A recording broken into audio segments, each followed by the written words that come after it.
Hi friends, this is from Balamith TNPSC academy. So அந்த வீடியோவில் என்ன பார்க்க போகிறோன்னு பாருங்கள். 10th இருக்க ஜாக்ரஃபியில் ஃபஸ்ட்டு லெசன் ரொம்ப முக்கியமான லெசன்ஸ். ஸோ இந்த லெசன்ஸ் பார்த்திங்கன்னா ஜாக்ரஃபியில் இருக்க பாதி சிலபஸே கம்ப்ளீட் ஆன மாதிரி இருக்கும். இந்த ஒரு லெசன் படித்தாலே போதும். இதிலே பார்த்திங்கன்னா இப்போ ஜாக்ரஃபியில் ஒரு 10 கொஸ்டின் கேட்குறாங்கன்னா கிட்டத்தட்ட 5 to 6 கொஸ்டின் பார்த்திங்கன்னா இந்த ஒரு லெசனில் இருந்தே எடுக்கிறதுக்கான வாய்ப்புகள் அதிகமாக இருக்குது. எதுக்கு சொல்கிறேன்னு பார்த்தீங்கன்னா, இந்த லெசன் பார்த்திங்கன்னா இந்தியாவோட அமைவிடம், நிலத்தோற்றம் மற்றும் வடிகால் அமைப்பு. ஸோ இதான் இந்த லெசனோட ஹெட்டிங். ஸோ இந்த லெசனில் நம்ம என்னென்ன பார்ப்போம்னு பார்த்தீங்கன்னா, அதாவது ஆறுகளை பற்றி பார்ப்போம். அதுக்கப்புறம் பார்த்திங்கன்னா மேற்கு தொடர்ச்சி மலை, கிழக்கு தொடர்ச்சி மலை, இந்தியாவோட அமைவிடம் எங்கே இருக்குது, ஸோ நில தோற்றம்லாம் எப்படி இருக்குது, வடிகால் அமைப்பை தான் நம்ம ஆறுன்னு சொல்லுவோம். தீவுகள் பற்றி பார்ப்போம். தீபகற்பம், மேற்கு தொடர்ச்சி மலை, கிழக்கு தொடர்ச்சி மலை.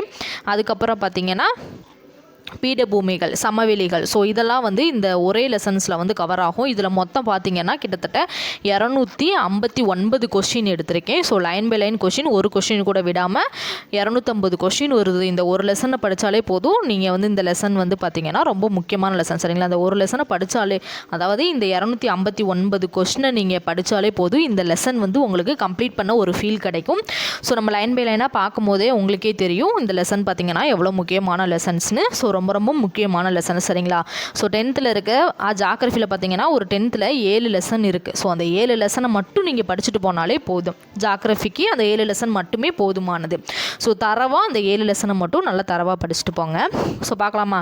ஃபஸ்ட்டு கொஸ்டின் பாருங்கள். உலகிலேயே இந்தியா பரப்பளவில் எத்தனாவது பெரிய நாடாக இருக்குன்னு பார்த்தீங்கன்னா 7வது பெரிய நாடாக இருக்குது. ஸோ அதுக்கடுத்து 2வது கொஸ்டின். ஆசிய கண்டத்தில் இந்தியா பரப்பளவில் எத்தனாவது பெரிய நாடாக இருக்குன்னு பார்த்தீங்கன்னா 2வது பெரிய நாடாக இருக்குது. ஆசியா கண்டத்திலேயே இந்தியா பரப்பளவில் எத்தனாவது பெரிய நாடாக இருக்குன்னா 2வது பெரிய நாடாக இருக்குது. உலகத்திலேன்னு பார்த்தீங்கன்னா 7வது பெரிய நாடாக இருக்குது. 3வது கொஸ்டின். இந்தியாவின் மொத்த நிலப்பரப்பு பார்த்தீங்கன்னா 32,87,263 சதுர கிலோமீட்டர் பரப்பளவு இருக்குது, சரிங்களா? இந்தியாவோட மொத்த நிலப்பரப்பு. 4வது கொஸ்டின். புவியின் மொத்த பரப்பளவில் இந்தியாவின் நிலப்பரப்பு எத்தனை சதவீதம்னு பார்த்தீங்கன்னா 2.4% ஆகும். 5வது கொஸ்டின். இந்தியா எவ்வளவு நில எல்லைகளை கொண்டுள்ளதுன்னு பார்த்தீங்கன்னா 15,200 நில எல்லைகளை கொண்டுள்ளது. அடுத்த 6வது கொஸ்டின். இந்தியா எந்தெந்த நாடுகளுடன் நில எல்லைகளை பகிர்ந்து கொள்கிறதுன்னு பார்த்தீங்கன்னா வடமேற்கில் பார்த்தீங்கன்னா பாகிஸ்தான், ஆப்கானிஸ்தான், வடக்கில் பார்த்தீங்கன்னா சீனா, நேபாளம், பூடான், கிழக்கில் பார்த்தீங்கன்னா வங்காளதேசம், மியான்மர். ஸோ இதோட தான் பகிர்ந்து கொள்ளுது. 7வது கொஸ்டின். இந்தியா அதிகபட்சமாக எந்த மாநிலத்துடன் நில எல்லையை பகிர்ந்து கொள்கிறதுன்னு பார்த்தீங்கன்னா வங்காளதேசத்தில் தான் பகிர்ந்து கொள்ளுது. ஸோ எவ்வளோ பகிர்ந்து கொள்ளுதுன்னு பார்த்தீங்கன்னா 4,156 கிலோமீட்டர் நீளத்தை பகிர்ந்து கொள்கிறது. 8வது கொஸ்டின். அதாவது இந்தியா குறுகிய எல்லையை எந்த மாநிலத்துடன் பகிர்ந்து கொள்கிறதுன்னு பார்த்தீங்கன்னா ஆப்கானிஸ்தான் 106 கிலோமீட்டர் எல்லையை பகிர்ந்து கொள்ளுது. இதெல்லாம் டிஎன்பிசியில் அடிக்கடி கேட்குற கொஸ்டின், ரொம்ப முக்கியமான கொஸ்டின்ஸ்.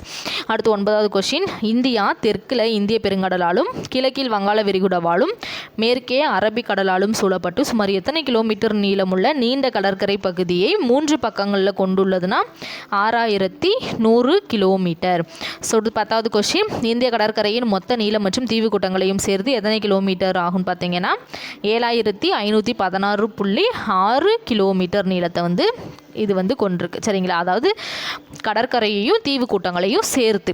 அதுக்கடுத்து 11வது கொஸ்டின். இந்தியாவையும் இலங்கையையும் பிரிக்கும் குறுகிய ஆழமற்ற கடல் பகுதிக்கு என்ன பேருன்னு பார்த்தீங்கன்னா பாக்னீர் சந்தி. 12வது கொஸ்டின். இந்தியாவின் அமைவிடம் எங்கு அமைந்துள்ளதுன்னு பார்த்தீங்கன்னா கிழக்கு மற்றும் மேற்கு ஆசியாவிற்கு மத்தியிலும் ஆசியாவின் தென்பகுதியிலும் இது அமைஞ்சிருக்குதுன்னு சொல்லலாம். 13வது கொஸ்டின். இந்தியா ஒரு டேஸ் ஆகும். இந்தியா பார்த்தீங்கன்னா ஒரு துணை கண்டம்னு சொல்லுவோம். 14வது கொஸ்டின். இந்தியா டேஸ் நாடுகளுடன் இணைந்து இந்தியா ஒரு துணை கண்டம் என அழைக்கப்படுகிறதுன்னு பார்த்தீங்கன்னா பாகிஸ்தான், மியான்மர், வங்காளதேசம், நேபாளம், பூடான் மற்றும் இலங்கை. ஸோ அதுக்கடுத்து 15வது கொஸ்டின். இயற்கை நில அமைப்பு, காலநிலை, இயற்கை தாவரம், கனிமங்கள் மற்றும் மனித வளங்கள் போன்றவற்றில் ஒரு கண்டத்தில் காணப்படக்கூடிய வேறுபாடுகளை கொண்டுள்ளதால் இந்தியா ஒரு டேஸ் என அழைக்கப்படுகிறதுன்னு பார்த்தீங்கன்னா துணை கண்டம் சொல்லி அழைக்கப்படுது. ஸோ அதுக்கடுத்து 16வது கொஸ்டின். இந்தியா டேஸ் வட அச்சம் முதல் டேஸ் வட அச்சம் வரையிலும் பரவியுள்ளதுன்னு பார்த்தீங்கன்னா 8 டிகிரி 4 டேஸ் 37 டிகிரி 6 டேஸ் வட அச்சம் வரை பரவியுள்ளது. 17வது கொஸ்டின். இந்தியா டேஸ் டேஸ் கிழக்கு தீர்க்கம் முதல் டேஸ் கிழக்கு தீர்க்கம் வரை பரவியுள்ளதுன்னு பார்த்தீங்கன்னா 68 டிகிரி 7 டேஸ் கிழக்கு தீர்க்கம் முதல் 97 டிகிரி 25 டேஸ் கிழக்கு தீர்க்கம் வரை பரவி இருக்கு. அதுக்கடுத்து 18வது கொஸ்டின் அதாவது அச்ச தீர்க்க பரவல் படி இந்தியா முழுமையும் டேஸில் அமைந்துள்ளதுன்னு பார்த்தீங்கன்னா வடகிழக்கு அரைக்கோளத்தில் அமைந்துள்ளது. 19வது கொஸ்டின் இந்தியாவின் தென்கோடி பகுதியான முன்பு டேஸ் என்று அழைக்கப்பட்ட இந்திரா முனை டேஸ் வட அச்சத்தில் அந்தமான் நிக்கோபார் தீவுக்கூட்டத்தில் அமைஞ்சிருக்குதுன்னா பிக் மில்லியன் என்று அழைக்கப்பட்ட இந்திரா முனை 6 டிகிரி 45 டேஸ் வட அச்சத்தில் அந்தமான் நிக்கோபார் தீவுக்கூட்டத்தில் வந்து அமைஞ்சிருக்கு. 20வது கொஸ்டின் இந்திய நிலப்பகுதியின் தென்கோடி டேஸ் அதாவது தென்கோடி டேஸ் முனையாகும். அந்த மாதிரி வடமுனைய டேஸ் எனவும் அழைக்கப்படுறாங்கன்னு பார்த்தீங்கன்னா தென்கோடிய குமரி முனைன்னு சொல்லுவோம், வடமுனைய இந்திரா கோள்னு சொல்லி சொல்கிறாங்க. அடுத்து 21வது கொஸ்டின் இந்தியா வடக்கே லடாக்கில் உள்ள இந்திரா கோள் முதல் தெற்கே கன்னியாகுமரி வரை டேஸ் கிலோமீட்டர் நீளத்தையும் மேற்கே குஜராத்தில் உள்ள ரான் ஆஃப் கட்ச் முதல் கிழக்கே அருணாச்சல பிரதேசம் வரை டேஸ் நீளத்தையும் கொண்டுள்ளன 3214 கிலோமீட்டர் நீளத்தையும் 2933 கிலோமீட்டர் நீளத்தையும் வந்து இது வந்து கொண்டு இருக்குதுன்னு சொல்லி சொல்கிறாங்க. 22வது கொஸ்டின் டேஸ் வட அச்சமான கடகரேகை இந்தியாவின் மையமாக அமைந்து தென்பகுதி வெப்பமண்டலமாகவும் வடபகுதி மிதவெப்ப மண்டலமாகவும் இரு பெரும் பகுதிகளாக பிரிகிறதுன்னு பார்த்தீங்கன்னா 23 டிகிரி 30 டேஸ் வட அச்சத்தில் தான் இது வந்து பிரியுது. ஸோ அதுக்கடுத்து 23வது கொஸ்டின் இந்தியாவில் எத்தனை மாநிலங்கள் மற்றும் யூனியன் பிரதேசங்கள் உள்ளன்னு பார்த்தீங்கன்னா 28 மாநிலங்கள் 8 யூனியன் பிரதேசங்கள் இருக்குது. அடுத்து 24வது கொஸ்டின் மேற்கில் உள்ள குஜராத் முதல் கிழக்கில் உள்ள அருணாச்சல பிரதேசம் வரை இந்தியா ஏறத்தாழ எத்தனை தீர்க்கக்கோடுகளை கொண்டுள்ளதுன்னு பார்த்தீங்கன்னா 30 தீர்க்கக்கோடுகளை கொண்டுள்ளது. 25வது கொஸ்டின் இந்தியாவின் கிழக்கில் உள்ள அருணாச்சல பிரதேசத்தில் மேற்கில் உள்ள குஜராத்தை காட்டிலும் எத்தனை மணி நேரம் முன்னதாகவே சூரியன் உதயமாகிறதுன்னு பார்த்தீங்கன்னா 2 மணி நேரம் சூரியன் வந்து பார்த்தீங்கன்னா முன்னதாகவே உதயமாகிறது. 26வது கொஸ்டின் இந்தியாவின் மத்திய தீர்க்கரேகையான டேஸ் கிழக்கு தீர்க்கரேகையின் தலா நேரம் பார்த்தீங்கன்னா இந்திய திட்ட நேரமாக எடுத்துக்கொள்ளப்படுகிறதுன்னு பார்த்தீங்கன்னா 82 டிகிரி 30 டேஸ் கிழக்கு தீர்க்கரேகையின் தலா நேரம் இந்திய திட்ட நேரமாக வந்து எடுத்துக்கொள்ளப்படுது. 27வது கொஸ்டின் இந்தியாவின் மத்திய தீர்க்கரேகை டேஸ் வழியாக செல்லுதுன்னு பார்த்தீங்கன்னா மிர்சாப்பூர். ஸோ மிர்சாப்பூர்னு என்ன சொல்லுவோம்னு பார்த்தீங்கன்னா அலகாபாத்னு சொல்லுவோம். மிர்சாப்பூர்ன்ற அலகாபாத் வழியே வந்து செல்லுது. ஸோ அது 28வது கொஸ்டின் இந்திய திட்ட நேரமானது கிரீன்விச் திட்ட நேரத்தை விட எவ்வளவு மணி நேரம் முன்னதாக உள்ளதுன்னு பார்த்தீங்கன்னா 5 மணி 30 நிமிடம் பார்த்தீங்கன்னா முன்னதாக உள்ளது. 29வது கொஸ்டின் ஆந்திர பிரதேசத்தின் தலைநகரம் எதுன்னு பார்த்தீங்கன்னா அமராவதி நகர், ரொம்ப முக்கியமானது. 30வது கொஸ்டின் ஆந்திர பிரதேச மறுசீரமைப்பு சட்டத்தின்படி 2024 வரை டேஸ் நகரம் ஆந்திர பிரதேசம் மற்றும் தெலுங்கானா மாநிலங்களின் தலைநகராக இருந்திருக்கும்னு பார்த்தீங்கன்னா ஹைதராபாத் நகரம் தான் ஆந்திர பிரதேசம் தெலுங்கானா மாநிலங்களோட தலைநகராக வந்து இருந்திருக்கு. 31வது கொஸ்டின் இந்தியாவின் இயற்கை அமைப்பை எத்தனை பெரும் பிரிவுகளாக பிரிக்கலாம்னா 6 பெரும் பிரிவுகளாக பிரிக்கலாம். ஒன்று பார்த்தீங்கன்னா வடக்கு மலைகள், செகண்ட் பார்த்தீங்கன்னா வடபெரும் சமவெளிகள், 3 பார்த்தீங்கன்னா தீபகற்ப பீடபூமிகள், அடுத்து பார்த்தீங்கன்னா கடற்கரை சமவெளிகள், தீவுகள். ஸோ இப்படி 6 பெரும் பிரிவுகளாக பிரிக்கலாம். ஸோ இந்த 6மே பார்த்தீங்கன்னா ரொம்ப ரொம்ப முக்கியமானது. ஸோ அதுக்கடுத்து பாருங்கள் 32வது கொஸ்டின் வடக்கு மலைகள் என்று அழைக்கப்படுவது எதுன்னு பார்த்தீங்கன்னா இமயமலைகள். இமயமலைகளுக்கு இன்னொரு பேர் என்னது வடக்கு மலைகள்னு சொல்லி சொல்லுவோம். 33வது கொஸ்டின் உலகின் இளமையான மற்றும் மிக உயரமான மலைத்தொடர் எதுன்னு பார்த்தீங்கன்னா இமயமலைகள். 34வது கொஸ்டின் மடிப்பு மலைகள் என அழைக்கப்படுவது எதுன்னு பார்த்தீங்கன்னா இமயமலைகள். 35வது கொஸ்டின் இமயமலை மேற்கில் சிந்து பள்ளத்தாக்கில் இருந்து கிழக்கே பிரம்மபுத்திரா பள்ளத்தாக்கு வரை சுமார் எத்தனை கிலோமீட்டர் நீளத்திற்கு நீண்டு பரவியுள்ளதுன்னு பார்த்தீங்கன்னா 2500 கிலோமீட்டர் நீளத்திற்கு இது வந்து நீண்டு வந்து பரவியுள்ளதுன்னு சொல்லி சொல்கிறாங்க. 36வது கொஸ்டின் இமயமலைகள் காஷ்மீர் பகுதியில் எத்தனை கிலோமீட்டர் அகலத்துடனும் அருணாச்சல பிரதேசத்தில் எத்தனை கிலோமீட்டர் அகலத்துடனும் பரவியுள்ளதுன்னு பார்த்தீங்கன்னா காஷ்மீர் பகுதியில் 500 கிலோமீட்டர் அகலத்துடனும் அருணாச்சல பிரதேசத்தில் 200 கிலோமீட்டர் அகலத்துடனும் இது வந்து வேறுபடுது. 37வது கொஸ்டின் உலகின் கூரை என அழைக்கப்படுவது எதுன்னு பார்த்தீங்கன்னா பாமீர் முடிச்சு, ரொம்ப ரொம்ப முக்கியமானது, டிஎன்பிசியில் அடிக்கடி கேட்ட கொஸ்டின்ஸ். 38வது கொஸ்டின் மத்திய ஆசியாவின் உயரமான மலைத்தொடரையும் இமயமலையையும் இணைக்கும் பகுதி எதுன்னு பார்த்தீங்கன்னா பாமீர் முடிச்சு. மத்திய ஆசியாவின் உயரமான மலைத்தொடரையும் இமயமலையையும் இணைக்கும் பகுதி எது? பாமீர் முடிச்சு. 39வது கொஸ்டின் இமயமலை பாமீர் முடிச்சிலிருந்து கீழ் நோக்கி எந்த வடிவத்தில் அமைந்துள்ளதுன்னு பார்த்தீங்கன்னா வில் போன்ற வடிவத்தில் தான் அமைந்திருக்கு. 40வது கொஸ்டின் இமாலயா என்ற சொல் சமஸ்கிருத மொழியில் டேஸ் என்று அழைக்கப்படுகிறது, பனி உறைவிடம்னு அழைக்கப்படுது. 41வது கொஸ்டின் இமயமலையின் உட்பிரிவுகள் எத்தனைன்னு பார்த்தீங்கன்னா இமயமலையின் உட்பிரிவுகளை பார்த்தீங்கன்னா 3ஆக வந்து பிரிக்கலாம்.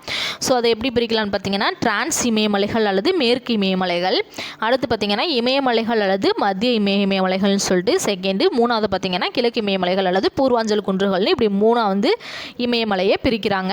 42வது கொஸ்டின், இந்தியாவிலேயே மிக பழமையான மடிப்பு மலைத்தொடர் எதுன்னு பார்த்தீங்கன்னா ஆரவல்லி மலைத்தொடர். 43வது கொஸ்டின், ஜம்மு காஷ்மீர் மற்றும் திபெத் பீடபூமியில் அமைந்துள்ள மலை எதுன்னு பார்த்தீங்கன்னா டிரான்ஸ் இமயமலை. ஸோ டிரான்ஸ் இமயமலைக்கு இன்னொரு பேர் என்னது, மேற்கு இமயமலைன்னு சொல்லுவாங்க. 44வது கொஸ்டின், திபெத்தியன் இமயமலை என அழைக்கப்படுவது எது, டிரான்ஸ் இமயமலை. ஸோ டிரான்ஸ் இமயமலை தான் என்னன்னு சொல்கிறாங்கன்னா திபெத் இமயமலைன்னு சொல்கிறாங்க, ரொம்ப முக்கியமானது. 45வது கொஸ்டின், டிரான்ஸ் மலைகள் மேற்கு மற்றும் கிழக்கு எல்லைகளில் சுமார் டேஸ் கிலோமீட்டர் அகலத்துடனும் அதன் மையப்பகுதியில் டேஸ் கிலோமீட்டர் அகலத்துடனும் காணப்படுகிறதுன்னு பார்த்தீங்கன்னா 40 கிலோமீட்டர் அகலத்துடனும் அதன் மையப்பகுதியில் பார்த்தீங்கன்னா 225 கிலோமீட்டர் அகலத்துடனும் வந்து காணப்படுது. 46வது கொஸ்டின், கடலடி உயிரின படிமங்களை கொண்ட டெர்சியரி கிரானைட் பாறைகள் எந்த மலையில் காணப்படுகிறதுன்னு பார்த்தீங்கன்னா டிரான்ஸ் இமயமலையில் காணப்படுது. 47வது கொஸ்டின், டிரான்ஸ் இமயமலைகளின் முக்கியமான மலைத்தொடர் எதுன்னு பார்த்தீங்கன்னா ரொம்ப ரொம்ப முக்கியமானது சாஸ்கர், லடாக், கைலாஸ் மற்றும் காரகோரம். இதெல்லாம் பொருந்தாதது, சரியானது, பொருத்தமானது, தவறானது எதில் வேணாலும் கொடுத்து கேட்கலாம், ரொம்ப முக்கியமானது. 48வது கொஸ்டின், வடக்கு மலைகளின் பெரிய பகுதியாக அமைந்துள்ள மலை எதுன்னு பார்த்தீங்கன்னா மத்திய இமயமலை. வடக்கு மலைகளின் பெரிய பகுதியாக அமைந்துள்ள மலை எதுன்னு பார்த்தீங்கன்னா மத்திய இமயமலை. 49வது கொஸ்டின், இளம் மடிப்பு என அழைக்கப்படுவது எதுன்னு பார்த்தீங்கன்னா மத்திய இமயமலை. 50வது கொஸ்டின், வடக்கே இருந்த யுரேஷியா நிலப்பகுதியும் தெற்கே இருந்த கோண்ட்வானா நிலப்பகுதியும் ஒன்றை நோக்கி ஒன்று நகர்ந்ததால் ஏற்பட்ட அழுத்தத்தின் காரணமாக இடையில் இருந்த எந்த கடல் மடிக்கப்பட்டு இமயமலை உருவாச்சுன்னு பார்த்தீங்கன்னா டெத்திஸ்ன்ற கடல் தான். சரிங்களா. 51வது கொஸ்டின், மத்திய இமயமலை அல்லது இமயமலை எத்தனை பிரிவுகளாக பிரிக்கப்படுகிறதுன்னு பார்த்தீங்கன்னா 3 பிரிவுகளாக பிரிக்கப்படுது. ஸோ மத்திய இமயமலைன்னு சொல்லுவோம் அல்லது இமயமலைன்னு சொல்லுவோம். ஸோ எத்தனை பிரிவு, 3 பிரிவுகளாக பிரிக்கப்படுது. உள் இமயமலைகள், உள் இமயமலைகளுக்கு இன்னொரு பேர் என்னென்னு பார்த்தீங்கன்னா இமாத்ரி. மத்திய இமயமலை, மத்திய இமயமலைக்கு இன்னொரு பேர் என்னது இமாச்சல். வெளி இமயமலை, வெளி இமயமலைக்கு இன்னொரு பேர் என்னென்னு பார்த்தீங்கன்னா சிவாலிக். ஸோ அடுத்த 52வது கொஸ்டின், மத்திய இமயமலைக்கு வடக்கே மிக உயர்ந்து செங்குத்தாக அமைந்துள்ள மலை எதுன்னு பார்த்தீங்கன்னா உள் இமயமலை. 53வது கொஸ்டின், உள் இமயமலையின் சராசரி அகலம் டேஸ் கிலோமீட்டர் மற்றும் சராசரி உயரம் டேஸ் கிலோமீட்டர் பார்த்தீங்கன்னா, அதாவது சராசரி அகலம் 25 கிலோமீட்டர், சராசரி உயரம் 6000 மீட்டர் ஆகும். சரிங்களா. அடுத்து 54வது கொஸ்டின், பௌதீக சிதைவாக உள்ள மலை உள் இமயமலை அல்லது இமாத்ரின்னு சொல்லுவோம். 55வது கொஸ்டின், உள் இமயமலையில் அமைந்துள்ள முக்கியமான சிகரங்கள் என்னன்னு பார்த்தீங்கன்னா எவரெஸ்ட் 8848 மீட்டர். ஸோ இது எங்கே இருக்குன்னு பார்த்தீங்கன்னா நேபாளத்தில் அமைந்துள்ளது. அடுத்து கஞ்சன்ஜங்கா, இது பார்த்தீங்கன்னா 8586 மீட்டர். இது நேபாளம் மற்றும் சிக்கிமிற்கு இடையே இது அமர்ந்துள்ளதுன்னு சொல்கிறாங்க. அடுத்து 56வது கொஸ்டின், சிகரங்களின் இருப்பிடமாக உள்ளது எதுன்னு பார்த்தீங்கன்னா இமயமலை. 57வது கொஸ்டின், உலகில் உள்ள ஏனைய மலைத்தொடர்களை காட்டிலும் அதிகமான சிகரங்களை கொண்டுள்ள மலை எதுன்னு பார்த்தீங்கன்னா இமயமலை. 58வது கொஸ்டின், உலகில் உள்ள 14 உயரமான சிகரங்களில் எத்தனை சிகரங்களை இமயமலை தன்னகத்தை கொண்டுள்ளதுன்னு பார்த்தீங்கன்னா 9 சிகரங்களை தன்னகத்தை கொண்டுள்ளது. ஸோ இதுவும் ரொம்ப முக்கியமான கொஸ்டின்ஸ். அடுத்து 59வது கொஸ்டின், இமயமலையில் எப்போதும் நிரந்தரமாக பனி சூழ்ந்து காணப்படுவதால் டேஸ் பனியாறுகள் காணப்படுகிறதுன்னு பார்த்தீங்கன்னா 2 பனியாறுகள் காணப்படுகிறது. ஒன்று கங்கோத்ரி, இன்னொன்று பார்த்தீங்கன்னா சியாச்சின். 60வது கொஸ்டின், இமயமலையின் மத்திய மலைத்தொடர் எதுன்னு பார்த்தீங்கன்னா இமாச்சல். 61வது கொஸ்டின், இமாச்சலின் சராசரி அகலம் எவ்வளவு கிலோமீட்டர்னு பார்த்தீங்கன்னா 80 கிலோமீட்டர். 62வது கொஸ்டின், இமாச்சலின் சராசரி உயரம் டேஸ் மீட்டர் முதல் டேஸ் மீட்டர் வரை வேறுபடுகிறது. 3500 மீட்டர் முதல் 4500 மீட்டர் வரை இது வேறுபடுது. 63வது கொஸ்டின், இமாச்சல் மலைத்தொடரில் காணப்படும் மலைகள் என்னென்னு பார்த்தீங்கன்னா பீர்பாஞ்சல், தௌலாதார் மற்றும் மகாபாரத். ஸோ ரொம்ப முக்கியமான மலைகள். அடுத்து 64வது, இமாச்சல் மலைத்தொடரில் காணப்படும் புகழ்பெற்ற கோடை வாழிடங்கள் என்னென்னு பார்த்தீங்கன்னா சிம்லா, முசோரி, நைனிடால், அல்மோரா, ராணிகட் மற்றும் டார்ஜிலிங். ஸோ அடுத்து 65வது கொஸ்டின், இமயமலையின் முக்கிய கணவாய்கள் எதுன்னு பார்த்தீங்கன்னா காரகோரம் கணவாய். அது எங்கே இருக்குது, ஜம்மு காஷ்மீரில் இருக்குது. இது போன குரூப் 4ல் கேட்ட கொஸ்டின்ஸ், ரொம்ப ரொம்ப முக்கியமான கொஸ்டின்ஸ். சரிங்களா. ஜோசிலா கணவாய், இந்த ஜோசிலா கணவாய் சிப்கிலா கணவாய் எங்கே இருக்குன்னு பார்த்தீங்கன்னா இமாச்சல பிரதேசம். பொமிடிலா கணவாய் எங்கே இருக்குன்னு பார்த்தீங்கன்னா அருணாச்சல பிரதேசம். நாதுலா மற்றும் ஜெலிப்லா கணவாய் பார்த்தீங்கன்னா சிக்கிமில் இருக்குது. ஸோ அதுக்கடுத்து 66வது கொஸ்டின், இந்திய துணைக்கண்டத்தில் உள்ள முக்கிய கணவாய்கள் எதுன்னு பார்த்தீங்கன்னா பாகிஸ்தானையும் ஆப்கானிஸ்தானையும் இணைக்கும் கைபர் கணவாய். அடுத்து பாகிஸ்தானில் உள்ள போலன் கணவாயும் இந்திய துணைக்கண்டத்தில் உள்ள முக்கியமான கணவாய்களாகும். ஸோ இதுவும் ரொம்ப முக்கியம், இதை நோட் பண்ணிக்கோங்க. சரிங்களா. ஸோ அதுக்கடுத்து 67வது கொஸ்டின், வெளி இமயமலை அல்லது சிவாலிக் மலைத்தொடரானது டேஸிலிருந்து டேஸ் வரை பரவி காணப்படுகிறது. ஜம்மு காஷ்மீரிலிருந்து அஸ்ஸாம் வரை பரவி காணப்படுது.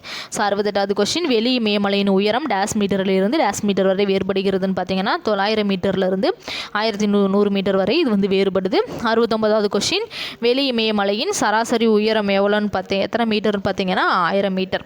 வெளி வெளி இமயமலையின் சராசரி உயரம் எவ்வளோ? 1000 மீட்டர். 70வது கொஸ்டின், வெளி இமயமலையின் சராசரி அகலமானது மேற்கில் டேஸ் கிலோமீட்டர் முதல் கிழக்கில் டேஸ் கிலோமீட்டர் வரையும் மாறுபடுதுன்னு பார்த்தீங்கன்னா, மேற்கில் பார்த்தீங்கன்னா 50 கிலோமீட்டர் வரையும், கிழக்கில் பார்த்தீங்கன்னா 10 கிலோமீட்டர் வரை இது வந்து மாறுபடுது. அடுத்து 71வது கொஸ்டின், குறுகலான நீண்ட பள்ளத்தாக்குகள் இடையில் டேஸ், அதாவது குறுகலான நீண்ட பள்ளத்தாக்குகள் டேஸ் இடையில் காணப்படுகிறது. சிறிய இமயமலைக்கும் பெரிய இமயமலைக்கும் இடையே வந்து காணப்படுது. 72வது கொஸ்டின், வெளி இமயமலையின் கிழக்கு பகுதி டேஸ் எனவும் மேற்கு பகுதி டேஸ் எனவும் அழைக்கப்படுகிறது. அதாவது கிழக்கு பகுதியை டூயர்ஸ் எனவும் மேற்கு பகுதியை டூன்கள் எனவும் இது வந்து அழைக்கப்படுது. 73வது கொஸ்டின், டேஸ் பகுதிகள் குடியிருப்புகளின் வளர்ச்சிக்கு ஏற்றதாக உள்ளதுன்னு பார்த்தீங்கன்னா, இமயமலை வெளி இமயமலை பகுதிகள் குடியிருப்புகளின் வளர்ச்சிக்கு ஏற்றதாக உள்ளது. 74வது கொஸ்டின், இமயமலையின் கிழக்கு கிளை என்னன்னு சொல்லுவாங்கன்னா பூர்வாஞ்சல் குன்றுகள்னு சொல்லுவோம். 75வது கொஸ்டின், பூர்வாஞ்சல் குன்றுகள் டேஸ் மாநிலங்களில் பரவியுள்ளதுன்னு பார்த்தீங்கன்னா வடகிழக்கு மாநிலங்களில் பரவியுள்ளது. 76வது கொஸ்டின், பூர்வாஞ்சல் குன்றுகளின் பெரும்பாலான குன்றுகள் டேஸ் எல்லைகளுக்கிடையே காணப்படுகிறது. மியான்மர் மற்றும் இந்திய எல்லைகளுக்கிடையே காணப்படுகிறது. ஸோ அதை என்ன சொல்லுவோம்னா, மற்ற மலைகளில் எங்கே இருக்குன்னு பார்த்தீங்கன்னா, மற்ற மலைகள் அல்லது குன்றுகள் எங்கே இருக்குன்னு பார்த்தீங்கன்னா இந்தியாவின் உட்பகுதியில் வந்து பரவி காணப்படுது. 77வது கொஸ்டின், டேஸ் குன்றுகள் அனைத்தும் ஒன்றிணைந்து பூர்வாஞ்சல் மலைகள் என்று அழைக்கப்படுகிறது. டாப்லா, அபோர், மிஸ்மி, பட்காய்பம், நாகா, மணிப்பூர், மிக்கீர், காரோ, காசி மற்றும் ஜெயந்தியா. ஸோ இதெல்லாம் எங்கே இருக்குது? இந்த குன்றுகள் அனைத்தும் ஒன்றிணைந்ததான் பூர்வாஞ்சல் மலைகளே. இந்த எல்லா குன்றுகளையும் சேர்த்து தான் பூர்வாஞ்சல் மலைன்னு சொல்லி சொல்கிறோம். ஸோ அதுக்கடுத்து 78வது கொஸ்டின், தென்மேற்கு பருவக்காற்றை தடுத்து வட இந்திய பகுதிக்கு கனமழையை கொடுப்பது எதுன்னு பார்த்தீங்கன்னா இமயமலை. 79வது கொஸ்டின், இந்திய துணைக்கண்டத்திற்கு இயற்கை அரணாக அமைந்துள்ளது இமயமலை. 80வது கொஸ்டின், வர்ஷாத நதிகளின் பிறப்பிடமாக உள்ளது எதுன்னு பார்த்தீங்கன்னா இமயமலை. எடுத்துக்காட்டு சிந்து, கங்கை, பிரம்மபுத்திரா மற்றும் பிற ஆறுகள். அடுத்து 81வது கொஸ்டின், இயற்கை அழகின் காரணமாக டேஸ் மலைகள் சுற்றுலா பயணிகளின் சொர்க்கமாக திகழ்கிறதுன்னு பார்த்தீங்கன்னா வடக்கு மலைகள். 82வது கொஸ்டின், பல கோடை வாழிடங்களும் புனித தலங்களான அமர்நாத், கேதார்நாத், பத்ரிநாத் மற்றும் வைஷ்ணவி தேவி கோவில்களும் அமைந்துள்ள மலைத்தொடர் எதுன்னு பார்த்தீங்கன்னா இமயமலை. 83வது கொஸ்டின், மத்திய ஆசியாவிலிருந்து வீசும் கடும் குளிர் காற்றை தடுத்து இந்தியாவை குளிரில் இருந்து பாதுகாப்பது எதுன்னு பார்த்தீங்கன்னா இமயமலை. 84வது கொஸ்டின், பல்லுயிர் மண்டலத்திற்கு பெயர் பெற்றவை இமயமலை. 85வது கொஸ்டின், வளமான சமவெளிகள் எங்கு காணப்படுகிறதுனா வடக்கு மலைகளின் தென்புறம் பறந்து காணப்படுகிறது.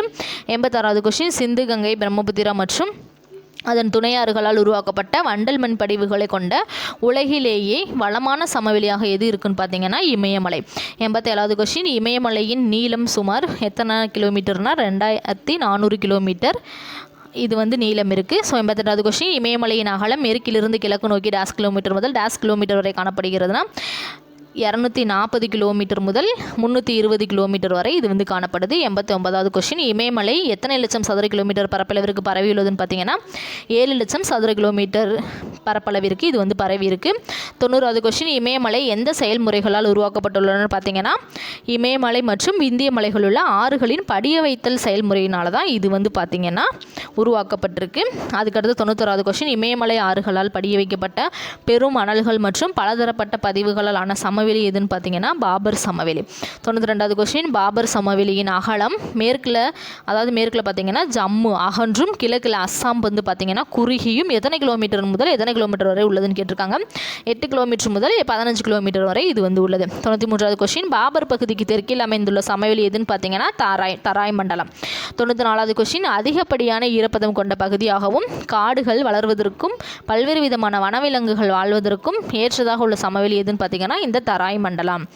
அடுத்து 95வது கொஸ்டின், தராய் மண்டலம் டேஸ் கிலோமீட்டர் முதல் டேஸ் கிலோமீட்டர் வரை அகலம் கொண்டதுன்னு பார்த்தீங்கன்னா 15 கிலோமீட்டர் முதல் 30 கிலோமீட்டர் வரை இது வந்து அகலம் கொண்டதாக இருக்குது. 96வது கொஸ்டின், தராய் மண்டலம் கிழக்கு பகுதியில் உள்ள எந்த பள்ளத்தாக்கு பகுதியில் மிக அதிக மழை காரணமாக அகலமாக காணப்படுதுன்னா பிரம்மபுத்திரா. சரிங்களா, பிரம்மபுத்திரா பள்ளத்தாக்கு பகுதியில் அதிகமாக வந்து இது வந்து காணப்படுது.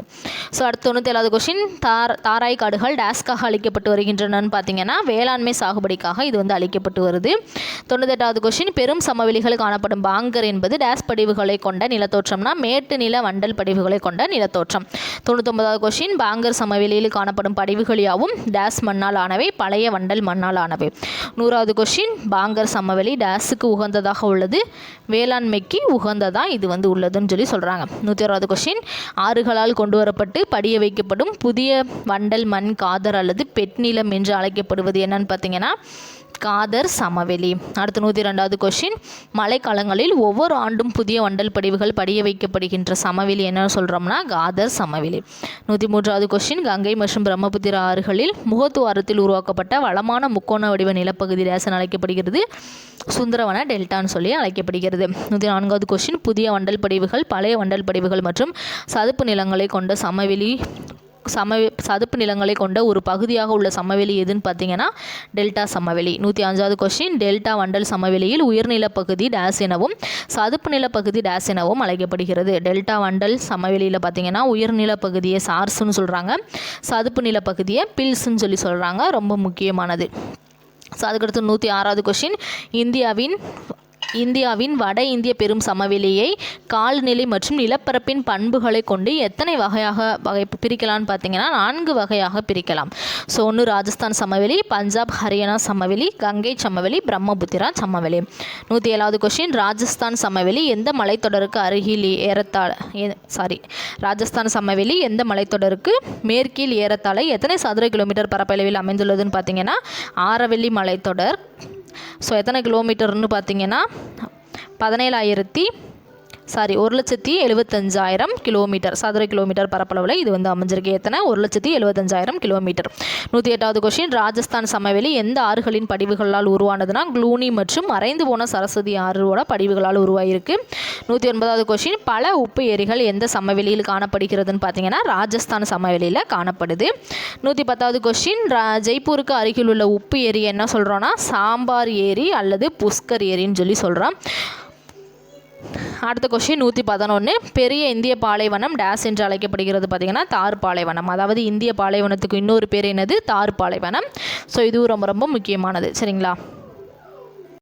ஸோ அடுத்து 112வது கொஸ்டின், இந்திய துணைக்கண்டத்தின் வடமேற்கு பகுதியில் அமைந்துள்ள மிகப்பெரிய வறண்ட நிலப்பகுதியாக உள்ள பாலைவனம் தார் பாலைவனம். 112வது கொஸ்டின், இந்திய துணைக்கண்டத்தின் வடமேற்கு பகுதியில் அமைந்துள்ள மிகப்பெரிய வறண்ட நிலப்பகுதியாக உள்ள பாலைவனம் என்னது தார் பாலைவனம். 113வது கொஸ்டின், எத்தனை லட்சம் சதுர கிலோமீட்டர் பரப்பளவில் இந்தியாவிற்கும் பாகிஸ்தானுக்கும் இடையே இயற்கை எல்லையாக தார் பாலைவனம் அமைந்திருக்குதுன்னா 2 லட்சம் சதுர கிலோமீட்டர் பரப்பளவு. 114வது கொஸ்டின், இந்திய பாலைவனம் உலகிலேயே எத்தனையாவது மிகப்பெரிய பாலைவனம்னு பார்த்தீங்கன்னா 17வது மிகப்பெரிய பாலைவனமாகும். 115வது கொஸ்டின், தார் பாலைவனம் ஆரவல்லி மலைத்தொடருக்கு மேற்கே ராஜஸ்தான் மாநிலத்தின் எத்தனை பங்கு நிலப்பரப்பை கொண்டுள்ளதுன்னு பார்த்தீங்கன்னா 3/2 பங்கு நிலப்பரப்பை வந்து இது வந்து கொண்டுள்ளது. 116வது கொஸ்டின், தார் பாலைவன பகுதி டேஸ் என்றும் அரை பாலைவன பகுதி டேஸ் என்றும் இரு பகுதிகளாக பிரிக்கப்படுதுன்னு பார்த்தீங்கன்னா மருஸ்தலி பாங்கர்னு சொல்லி 2 பகுதியை வந்து பிரிக்கிறாங்க. அடுத்து 117வது கொஸ்டின், ஏறத்தாழ எத்தனை லட்சம் சதுர கிலோமீட்டர் பரப்பளவை கொண்ட பஞ்சாப் ஹரியானா சமவெளிகள் இந்திய பாலைவனத்தின் வடகிழக்கே அமைந்துள்ளன 1.75 லட்சம் சதுர கிலோமீட்டர். அதுக்கடுத்து 118வது கொஸ்டின், பஞ்சாப் ஹரியானா சமவெளி எந்த ஆறுகளினால் ஏற்படும் படிவுகளால் உருவானதுன்னு பார்த்தீங்கன்னா சட்லஜ், பியாஜ் மற்றும் ராவி. 119வது கொஸ்டின், எந்த சமவெளி நீர்பிரி மேடாகவும் கங்கை யமுனை டு சட்லஜ் சமவெளியாக உள்ளதுன்னு பார்த்தீங்கன்னா பஞ்சாப் ஹரியானா சமவெளி. ஸோ அதுக்கடுத்து 120வது கொஸ்டின், கங்கை சமவெளி மேற்கில் உள்ள யமுனை ஆற்றிலிருந்து கிழக்கில் உள்ள வங்காளதேசம் வரை சுமார் எத்தனை லட்சம் சதுர கிலோமீட்டர் பரப்பளவை கொண்டுள்ளதுன்னா 3.75 லட்சம் சதுர கிலோமீட்டரை கொண்டுள்ளது. 121வது கொஸ்டின், கங்கை ஆற்றின் துணையாறுகள் காக்ரா, ஆண்டக், கோசி, யமுனை, சாம்பல், பெட்வா. 122வது கொஸ்டின், கிழக்கு மற்றும் தென்கிழக்கு நோக்கி மென் சரிவாக அமைந்துள்ள சமவெளி எதுன்னு பார்த்தீங்கன்னா கங்கை சமவெளி. 123வது கொஸ்டின், பிரம்மபுத்திரா சமவெளியின் பெரும் பகுதி எங்கு அமைந்துள்ளதுன்னு பார்த்தீங்கன்னா அஸ்ஸாமில். 124வது கொஸ்டின், எந்த ஆற்றினால் உருவாக்கப்பட்ட ஒரு தாழ்நில சமவெளியாக வடபெரும் சமவெளியின் கிழக்கு பகுதியில் அமைந்துள்ளதுன்னு பார்த்தீங்கன்னா பிரம்மபுத்திரா. ஸோ அதுக்கடுத்து 125வது கொஸ்டின், பிரம்மபுத்திரா சமவெளி எவ்வளவு சதுர கிலோமீட்டர் பரப்பளவில் வண்டல் விசிறிகளாகவும் தாராய் எனப்படும் சதுப்பு நில காடுகளாகவும் காணப்படுகிறதுன்னு பார்த்தீங்கன்னா 56.275 சதுர கிலோமீட்டர். 56.275 சதுர கிலோமீட்டர். 126வது கொஸ்டின், வட இந்திய சமவெளிக்கு தெற்கே அமைந்துள்ளது எதுன்னு பார்த்தீங்கன்னா தீபகற்ப பீடபூமி. 127வது கொஸ்டின், தீபகற்ப பீடபூமி எத்தனை லட்சம் சதுர கிலோமீட்டர் பரப்பளவை கொண்டுள்ளது? 16 லட்சம் சதுர கிலோமீட்டர் பரப்பளவை கொண்டுள்ளது. இது நாட்டின் மொத்த பரப்பளவில் சுமார் பாதின்னு சொல்லி சொல்கிறாங்க. 128வது கொஸ்டின், தொன்மையான பாறை அமைப்புகளையும் பல குன்றுகளையும் பல்வேறு சிறு பீடபூமிகளையும் ஆற்று பள்ளத்தாக்குகளால் பிளவுபட்டும் காணப்படுவது எதுன்னு பார்த்தீங்கன்னா தீபகற்ப பீடபூமி. 129வது கொஸ்டின், தீபகற்ப பீடபூமியின் எல்லைகளாக அமைந்துள்ளவை எதுன்னு பார்த்தீங்கன்னா வடமேற்கே ஆரவல்லி மலைத்தொடர், வடக்கு மற்றும் வடகிழக்கே பண்டல்கண்ட், அதாவது பண்டல்கண்ட் உயர்நில பகுதி, கைமூர், ராஜ்மஹால் குன்றுகள், மேற்கே பார்த்தீங்கன்னா மேற்கு தொடர்ச்சி மலைகள், கிழக்கே கிழக்கு தொடர்ச்சி மலைகள் ஆகியன பீடபூமியின் எல்லைகளாக அமைந்துள்ளன. ஸோ எந்தெந்த திசையில் எந்தெந்த இது இருக்குன்றது ரொம்ப முக்கியம். சரிங்களா? ஸோ அதுக்கடுத்து 130வது கொஸ்டின், தீபகற்ப பீடபூமியின் பெரும் பகுதி கடல் மட்டத்திலிருந்து சுமார் எத்தனை மீட்டர் உயரத்தை கொண்டதுன்னு பார்த்தீங்கன்னா 600 மீட்டர் உயரத்தை கொண்டது. 131வது கொஸ்டின், தீபகற்ப பீடபூமியின் உயர்ந்த சிகரம் எதுன்னு பார்த்தீங்கன்னா ஆனைமலையில் அமைந்துள்ள ஆனைமுடி சிகரம் தான். ஸோ இது பார்த்தீங்கன்னா 2695 மீட்டர் உயரம் வந்து இருக்குது. அடுத்து 132வது கொஸ்டின், கோண்ட்வானா நிலப்பகுதியின் ஒரு பகுதி எதுன்னு பார்த்தீங்கன்னா தீபகற்ப பீடபூமி.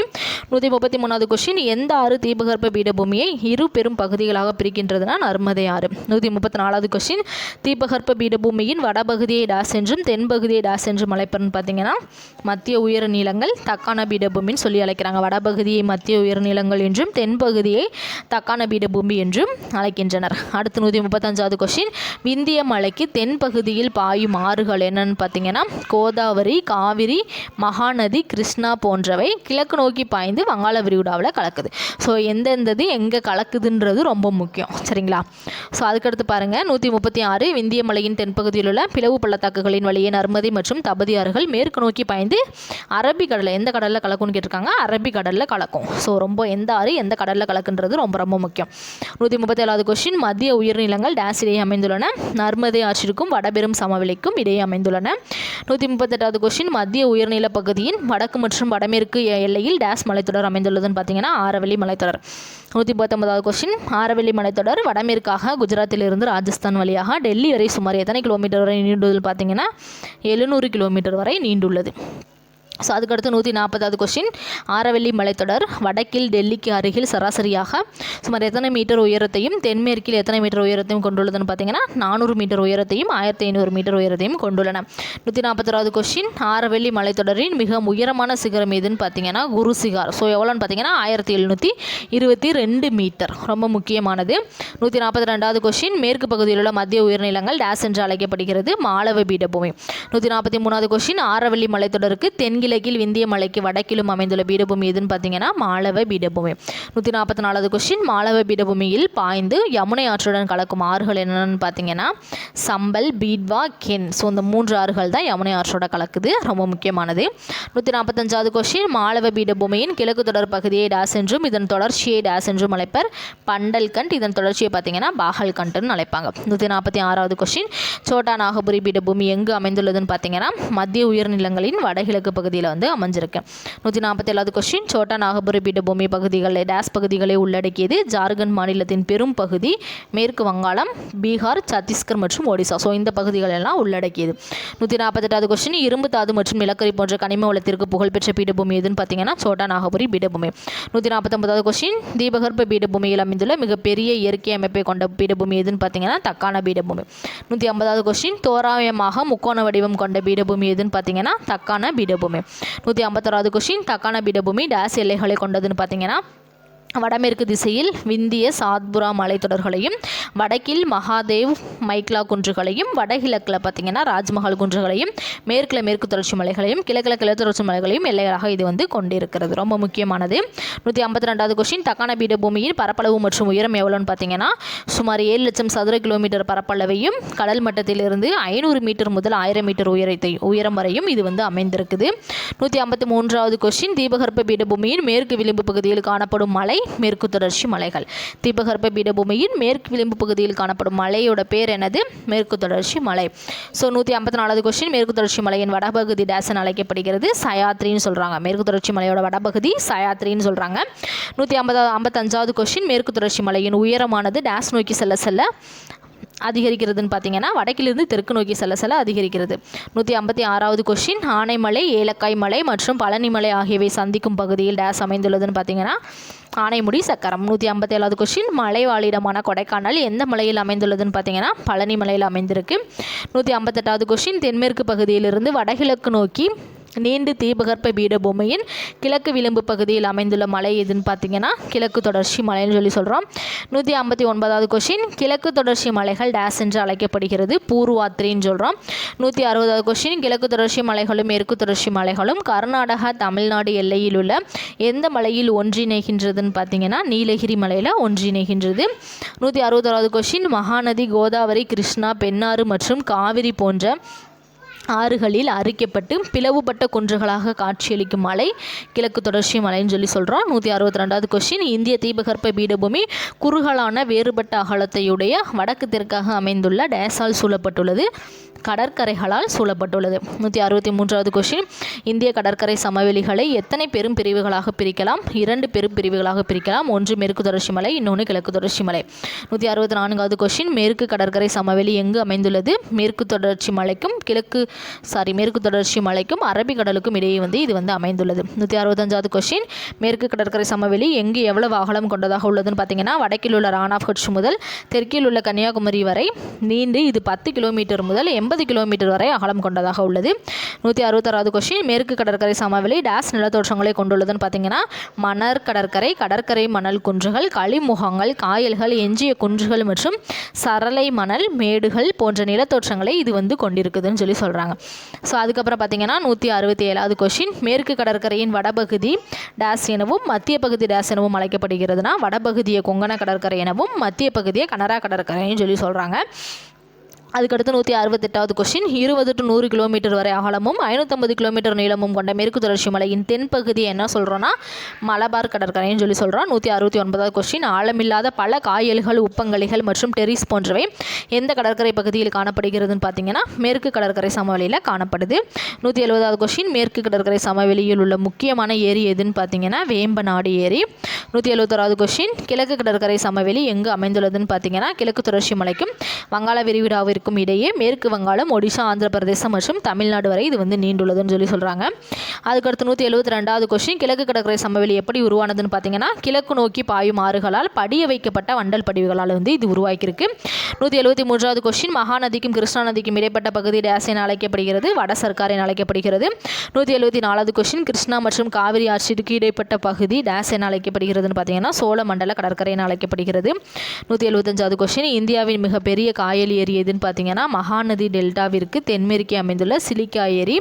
176வது கொஸ்டின், கோதாவரி ஆற்றுக்கும் கிருஷ்ணா ஆற்றுக்கும் இடையே டேஸ் ஏரி அமைந்துள்ளதுன்னு பார்த்தீங்கன்னா கொள்ளேரி கொள்ளேரு ஏரின்றதான் அமைந்திருக்கு. அதுக்கடுத்து 177வது கொஸ்டின், தமிழ்நாடு மற்றும் ஆந்திர பிரதேச எல்லையில் டேஸ் ஏரி அமைந்துள்ளதுன்னா பழவேற்காடு. ஸோ அதை தான் புலிக்காட்டுன்னு சொல்லுவோம், புலிக்காட்டு ஏரி. ஸோ பழவேற்காடு ஏரினாலும் புலிக்காட்டு ஏரினாலும் ஒன்று தான். ஸோ 178வது கொஸ்டின், இந்தியாவில் எத்தனை தீவு கூட்டங்கள் அமைந்துள்ளன பார்த்தீங்கன்னா 2 தீவு கூட்டங்கள் அமைந்துள்ளன. ஒன்று அந்தமான் நிக்கோபார் தீவுகள், இன்னொன்று லட்சத்தீவுகள். 179வது கொஸ்டின், 572 தீவுகளை கொண்ட அந்தமான் நிக்கோபார் தீவுகள் எந்த கடலில் அமைந்துள்ளன? வங்காள விரிகுடாவில் அமைஞ்சிருக்கு. 180வது கொஸ்டின், 27 தீவுகளை கொண்ட லட்சத்தீவுகள் எந்த கடலில் அமைந்துள்ளன? அரபிக்கடலில் அமைஞ்சிருக்கு. 181வது கொஸ்டின், அந்தமான் நிக்கோபார் தீவுகள் எப்படி உருவானதுன்னு பார்த்தீங்கன்னா புவி உள் இயக்க விசைகள் மற்றும் எரிமலைகளால் உருவானதுன்னு சொல்லி சொல்லலாம். அடுத்து 182வது கொஸ்டின், இந்தியாவின் ஒரே செயல்படும் எரிமலை எதுன்னு பார்த்தீங்கன்னா அந்தமான் நிக்கோபார் தீவு கூட்டத்தில் உள்ள பாரன் தீவாகும்.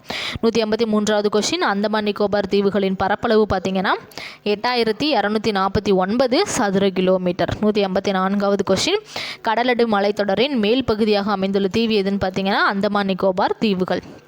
185வது கொஸ்டின், பூமத்திய ரேகைக்கு அருகில் உள்ளதாலும் அதிக ஈரப்பதம் அதிக வெப்பம் கொண்ட காலநிலை நிலவுவதாலும் அடர்ந்த காடுகள் டேஸ் காணப்படுகின்றன பார்த்தீங்கன்னா அந்தமான் நிக்கோபார் தீவில் தான் காணப்படுது. 186வது கொஸ்டின், அந்தமான் நிக்கோபார் தீவுகளை எத்தனை வகையாக பிரிக்கலாம்னு பார்த்தீங்கன்னா 2 வகையாக பிரிக்கலாம். ஒன்று அதாவது வடபகுதியில் இருக்க தீவு அந்தமானும் தென்பகுதியில் இருக்க தீவை நிக்கோபாருன்னு சொல்லி சொல்லுவோம்.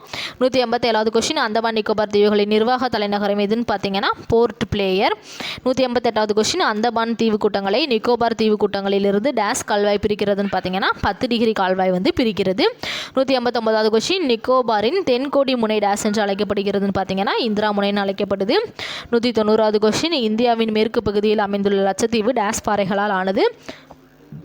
முருகை பாறைகளால் ஆனது. 191வது கொஸ்டின், லட்சத்தீவுகள் எத்தனை சதுர கிலோமீட்டர் பரப்பளவை கொண்டுள்ளதுன்னு பார்த்தீங்கன்னா 32 சதுர கிலோமீட்டர் பரப்பளவை கொண்டுள்ளது. 192வது கொஸ்டின், லட்சத்தீவின் நிர்வாக தலைநகரம் எதுன்னு பார்த்தீங்கன்னா கவரட்டி. 193வது கொஸ்டின், லட்சத்தீவு கூட்டங்களை டேஸ் கால்வாய் மாலத்தீவிலிருந்து பிரிக்கிறதுனா 8 டிகிரி கால்வாய் மாலத்தீவிலிருந்து பிரிக்கிறது. 194வது கொஸ்டின், லட்சத்தீவுகளில் மனிதர்கள் வசிக்காத டேஸ் தீவு பறவைகள் சரணாலயத்திற்கு பெயர் பெற்றதுன்னு பார்த்தீங்கன்னா பிட் தீவு. 195வது கொஸ்டின், லட்சத்தீவு, மினிகாய் மற்றும் அம்னி தீவு கூட்டங்கள் எந்த ஆண்டு முதல் லட்சத்தீவுகள் என அழைக்கப்படுதுன்னு பார்த்தீங்கன்னா 1973ஆம் ஆண்டிலிருந்து அது லட்சத்தீவுனே வந்து அழைக்கப்படுது. 196வது கொஸ்டின், முதன்மை ஆறுகளும் துணை ஆறுகளும் ஒருங்கிணைந்து மேற்பரப்பு நீரை கடலிலோ ஏரிகளிலோ அல்லது நீர்நிலைகளிலோ சேர்க்கும் செயலுக்கு டேஸ் என்று பெயர், வடிகால் அமைப்பின் பெயர். 197வது கொஸ்டின், முதன்மை ஆறுகளும் துணை ஆறுகளும் இணைந்து பாயும் பரப்பளவு டேஸ் என்று அழைக்கப்படுகிறதுன்னு பார்த்தீங்கன்னா வடிகால் கொப்பரைன்னு அழைக்கிறோம். 198வது கொஸ்டின், வடிகால் அமைப்பை எத்தனை பெரும் பிரிவுகளாக பிரிக்கலாம்? 2 பெரும் பிரிவுகளாக பிரிக்கலாம். ஸோ ஒன்று இமயமலையில் தோன்றும் ஆறுகள், இன்னொன்று தீபகற்ப இந்திய ஆறுகள். ஸோ நம்ம இந்தியாவில் ஒரு அதாவது வடிகால் அமைப்பு என்னன்னு சொல்லலாம், இமயமலையில் தோன்றும் ஆறுகள், தீபகற்ப இந்திய ஆறுகள்னு 2ஆக பிரிக்கலாம்.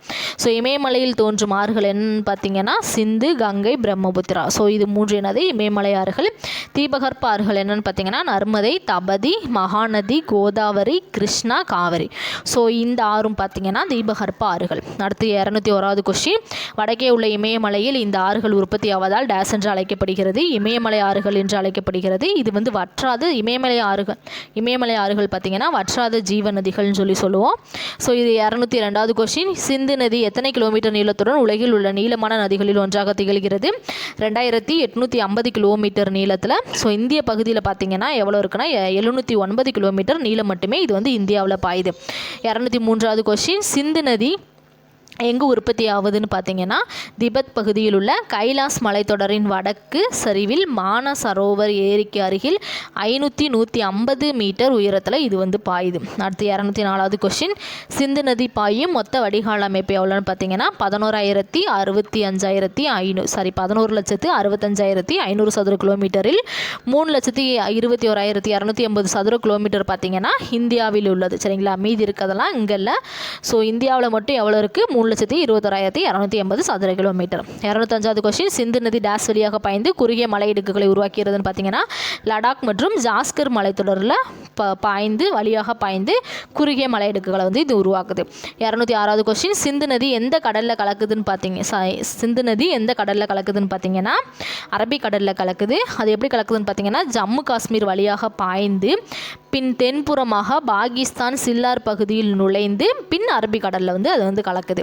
207வது கொஸ்டின், சிந்து நதியின் துணை ஆறுகள் என்னென்னு பார்த்தீங்கன்னா ஜீலம், சீனாப், ராவி, பியாஸ் மற்றும் சட்லஜ்.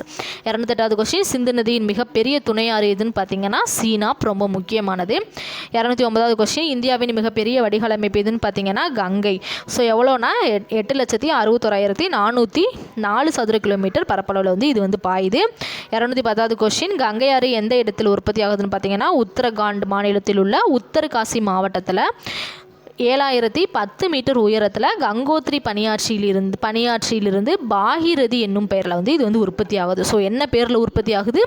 பாகிரதின்ற பேரில் உற்பத்தி ஆகுது, ரொம்ப முக்கியம். அடுத்து 211வது கொஸ்டின், கங்கை நதியின் நீளம் எவ்வளோன்னு பார்த்தீங்கன்னா 2,525 கிலோமீட்டர். ஸோ அதுக்கடுத்து 212வது கொஸ்டின், கங்கையுடன் இணையும் துணையாறுகள் என்னென்னு பார்த்தீங்கன்னா வடபகுதியிலிருந்து கோமதி, காக்ரா, கண்டகி, கோசி மற்றும் தென்பகுதியிலிருந்து யமுனை, சோன், சாம்பல். ஸோ 213வது கொஸ்டின், வங்கதேசத்தில் கங்கை எந்த பெயரில் அழைக்கப்படுகிறது? பத்மான்ற பெயரில் அழைக்கப்படுகிறது. 214வது கொஸ்டின், கங்கை எந்த ஆறுடன் சேர்ந்து உலகிலேயே மிகப்பெரிய டெல்டாவை உருவாக்குகிறது? பிரம்மபுத்திரா. 215வது கொஸ்டின், கங்கை ஆறு எந்த கடலுடன் கலக்கிறது? வங்காள விரிகுடாவில் கலக்குது. 216வது கொஸ்டின், பிரம்மபுத்திரா ஆறு எங்கிருந்து உற்பத்தி ஆகிறதுன்னு பார்த்தீங்கன்னா திபெத்தில் மானசரோவர் ஏரிக்கு கிழக்கே கைலாஸ் மலைத்தொடரில் உள்ள செம்மாயுங்டங் என்ற பனியாற்றில் சுமார் 5,150 மீட்டர் உயரத்திலிருந்து இது உற்பத்தி ஆகுது. 217வது கொஸ்டின், பிரம்மபுத்திரா ஆற்றின் மொத்த வடிகால் அமைப்பு பார்த்தீங்கன்னா 5,80,000 சதுர கிலோமீட்டர். இந்தியாவில் எவ்வளோ பாயுதுன்னா 1,94,413 சதுர கிலோமீட்டர் இந்தியாவில் பாயுது. 218வது கொஸ்டின், பிரம்மபுத்திரா திபெத் பகுதியில் எவ்வாறு அழைக்கப்படுதுன்னு பார்த்தீங்கன்னா சாங்போன் அழைக்கப்படுகிறது. ஸோ அதுக்கு என்ன அர்த்தம்னு பார்த்தீங்கன்னா தூய்மை. 219வது கொஸ்டின், இந்தியாவில் பாயும் சாங்போ ஆற்றின் நீளம் 2900 கிலோமீட்டர். இதில் 900 கிலோமீட்டர் மட்டுமே இந்தியாவில் வந்து பாயுது. 220வது கொஸ்டின், பிரம்மபுத்திரா ஆறு எந்த வழியாக இந்தியாவிற்குள் நுழையுதுன்னு பார்த்தீங்கன்னா அருணாச்சல பிரதேசத்தில் உள்ள திகாங் என்ற மலை இடுக்கின் வழியாக நுழையுது. ஸோ பிரம்மபுத்திரா ஆற்றின் துணை ஆறுகள் என்னென்னு பார்த்தீங்கன்னா திஸ்டா, மனாஸ், பராக், சுபன்ஸ்ரீ. 222வது கொஸ்டின், வங்காளதேசத்தில் டேஸ் எனவும் கங்கை ஆற்றுடன் இணைந்த போது டேஸ் எனவும் அழைக்கப்படுகிறதுன்னு பார்த்தீங்கன்னா ஜமுனா, மேக்னான்னு சொல்லி அழைக்கப்படுது.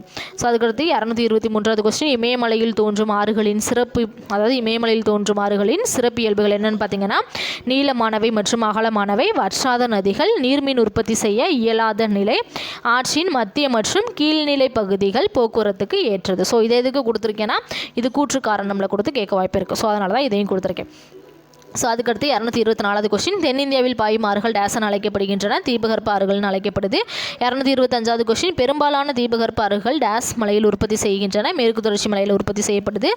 226வது கொஸ்டின், தீபகற்ப ஆறுகள் டேசன் அழைக்கப்படுகிறது, பருவகால ஆறுகள் அல்லது வற்றும் ஆறுகள்னு சொல்லி சொல்கிறோம். 227வது கொஸ்டின், தீபகற்ப ஆறுகளை அவை பாயும் திசையின் அடிப்படையில் எத்தனை வகைப்படுத்தலாம்? 2 வகைப்படுத்தலாம். ஸோ அது என்னென்னு பார்த்தீங்கன்னா கிழக்கு நோக்கி பாயும் ஆறுகள், அதாவது மேற்கு நோக்கி பாயும் ஆறுகள் 2 வகைப்படுத்தலாம். கிழக்கு நோக்கி பாயும் ஆறுகள் என்னென்னு பார்த்தீங்கன்னா மகாநதி, கோதாவரி, கிருஷ்ணா, காவிரி. இது நாலும் பார்த்தீங்கன்னா கிழக்கு நோக்கி பாயும் ஆறுகள். மேற்கு நோக்கி பாயும் ஆறுகள் என்னென்னு பார்த்தீங்கன்னா நர்மதி, தபதி. சரிங்களா, அது 2 பார்த்தீங்கன்னா மேற்கு நோக்கி பாயும் ஆறுகள். அடுத்து 228வது கொஸ்டின், மகாநதி ஆற்றின் நீளம் எவ்வளோன்னு பார்த்தீங்கன்னா 851 கிலோமீட்டர். ஸோ இந்நதி பார்த்தீங்கன்னா சத்தீஸ்கர் மாநிலத்தில் உள்ள ராய்ப்பூர் மாவட்டத்தில் உள்ள சிகாவிற்கு அருகில் உற்பத்தியாகி ஒடிசா மாநிலத்தின் வழியாக சுமார் 851 கிலோமீட்டர் நீளத்திற்கு வந்து இது வந்து பாயுது. ஸோ 229வது கொஸ்டின், மகாநதி ஆற்றின் துணையாறுகள் பார்த்தீங்கன்னா சீனாத், டெலன், சந்தூர், சித்ரல்லா, கெங்குட்டி மற்றும் நன். ஸோ இதெல்லாம் பார்த்தீங்கன்னா மகாநதி ஆற்றின் துணை ஆறுகள். ஸோ இந்த ஆறோட துணை ஆறுகள்லாம் ரொம்ப ரொம்ப முக்கியம், பொருந்தாததில் கொடுத்து கேட்கலாம். ஸோ அதனால் ரொம்ப முக்கியமாக படித்து வச்சுக்கிறதுனாலது. 230வது கொஸ்டின், மகாநதி எந்த கடலில் கலக்கிறது? வங்காள விரிகுடாவில் கலக்கிறது. 236வது கொஸ்டின், தீபகற்ப இந்தியாவில் பாயும் மிக நீளமான ஆறு எதுன்னு பார்த்தீங்கன்னா கோதாவரி. எவ்வளோ நீளம்னா 1465 கிலோமீட்டர். அடுத்து 232வது கொஸ்டின், கோதாவரி ஆறு எங்கு உற்பத்தி ஆகுது? மகாராஷ்டிரா மாநிலம் நாசிக் மாவட்டத்தில் அமைந்துள்ள மேற்கு தொடர்ச்சி மலையில் இது வந்து உற்பத்தி ஆகுது. 233வது கொஸ்டின், கோதாவரி டேஸ் என அழைக்கப்படுகிறது? விருத்த கங்கா என்று அழைக்கப்படுகிறது. 234வது கொஸ்டின், கோதாவரி டேஸ் லட்சம் சதுர கிலோமீட்டர் பரப்பளவு வடிநிலத்தை கொண்டதுன்னு பார்த்தீங்கன்னா 3.13 லட்சம் சதுர கிலோமீட்டர் பரப்பளவு. 235வது கொஸ்டின், கோதாவரி எந்த கடலில் கலக்கிறதுனா ஆந்திர பிரதேசம் வழியாக பாய்ந்து வங்காள விரிகுடாவில் கலக்குது. 236வது கொஸ்டின், கோதாவரி ஆற்றின் துணையாறுகள் பூர்ணா, பென்கங்கா, பிரணிதா, இந்திராவதி, தால் மற்றும் சலாமே. ஸோ அதுக்கு அடுத்து பார்த்தீங்கன்னா 236வது கொஸ்டின், கோதாவரி நதி ராஜமுந்திரிக்கு அருகே எத்தனை கிளைகளாக பிரிந்து பெரிய டெல்டாவை உருவாக்குது? கௌதமி மற்றும் வசிஸ்தா என 2 கிளைகளாக பிரிந்து பெரிய டெல்டாவை வந்து இது வந்து உருவாக்குது. ஸோ அதுக்கப்புறம் பார்த்தீங்கன்னா 238வது கொஸ்டின், கோதாவரி டெல்டா பகுதியில் நன்னீர் ஏரியான டேஸ் ஏரி அமைந்துள்ளது? கொள்ளேறு ஏரி தான் அமைந்திருக்கு. 239வது கொஸ்டின், தீபகற்ப ஆறுகளில் 2வது பெரிய நதி எதுன்னு பார்த்தீங்கன்னா கிருஷ்ணா. 240வது கொஸ்டின், கிருஷ்ணா நதி எங்கு உருவாகிறது? மகாராஷ்டிரா மாநிலத்தில் உள்ள மேற்கு தொடர்ச்சி மலையில் மகாபாலேஸ்வர் என்ற பகுதியில் ஊற்றாக இது வந்து உருவாகுது.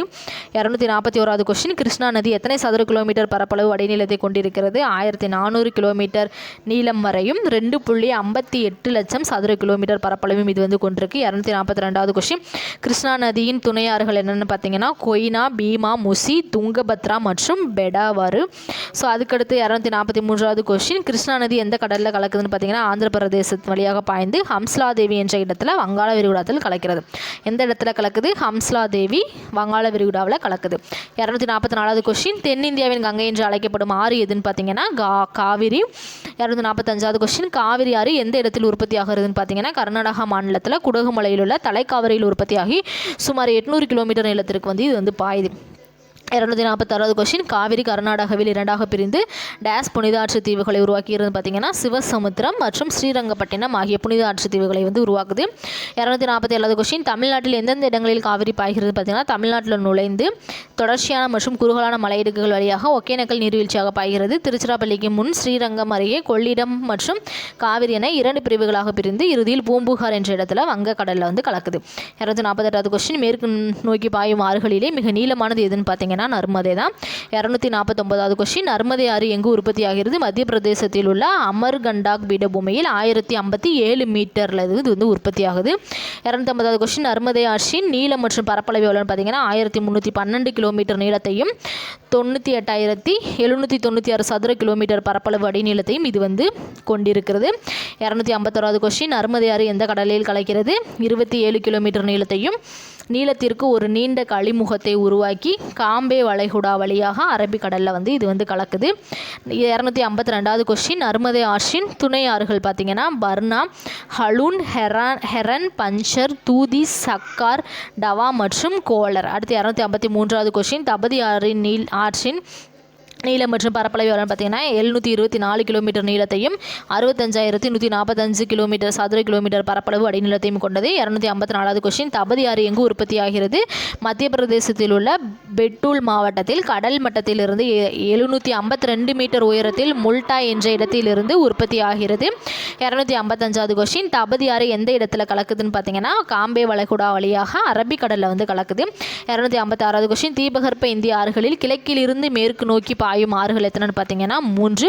ஸோ இது என்னென்னு பார்த்தீங்கன்னா நர்மதை, தபதி, மாஹி. ஸோ இந்த 3 மட்டும்தான் கிழக்கிலிருந்து மேற்கு நோக்கி பாயும் ஆறுகள். ஸோ இது 258வது கொஸ்டின், தபதி ஆறின் துணையாறுகள் வாஹி, கோமே, அருணாவதி, அனர், நீசு, புரே, பஞ்சரா மற்றும் போரி ஆகியன தபதி ஆற்றின் துணையாறுகள். 259வது கொஸ்டின், தென்னிந்திய ஆறுகளின் சிறப்பியல்புகள். ஸோ இதோட பார்த்தீங்கன்னா நமக்கு இந்த லெசன் கம்ப்ளீட் ஆகுது. ஸோ தென்னிந்திய ஆறுகளின் சிறப்பியல்புகள் என்னென்னு பார்த்தீங்கன்னா மேற்கு தொடர்ச்சி மலையில் உற்பத்தி ஆகுது, குறுகலான மற்றும் நீளம் குறைந்தவை, வற்றும் ஆறுகள், நீர் அதாவது மின்சாரம் உற்பத்திக்கு ஏற்றது. சரிங்களா, நீர் என்னது புனல் மின்சாரம் உற்பத்திக்கு ஏற்றது, நீர்வழி போக்குவரத்திற்கு பயன்படாதவை. ஸோ இதோட பார்த்தீங்கன்னா நமக்கு இந்த லெசனே கம்ப்ளீட் ஆகுது. மொத்தம் 259 கொஸ்டின். இந்த 259 கொஸ்டினை படிச்சிங்கன்னா இந்த லெசன் வந்து கம்ப்ளீட் ஆயிரும். ரொம்ப ரொம்ப முக்கியமான லெசன்ஸ். ஸோ 10th இருக்க அந்த 7 லெசன்ஸை ரொம்ப முக்கியமாக படிச்சுட்டு போயிடணும். சரிங்களா, ஸோ இதோட பார்த்தீங்கன்னா இந்த வீடியோ கம்ப்ளீட் ஆகுது. ஸோ நெக்ஸ்ட் வீடியோவில் பார்க்கலாம். இந்த வீடியோ பிடிச்சிருந்தா லைக் பண்ணுங்கள், மறக்காமல் நம்ம சேனலை சப்ஸ்கிரைப் பண்ணுங்கள். நெக்ஸ்ட் வீடியோவில் பார்க்கலாம். இது உங்கள் பாலமித் TNPSC அகாடமி.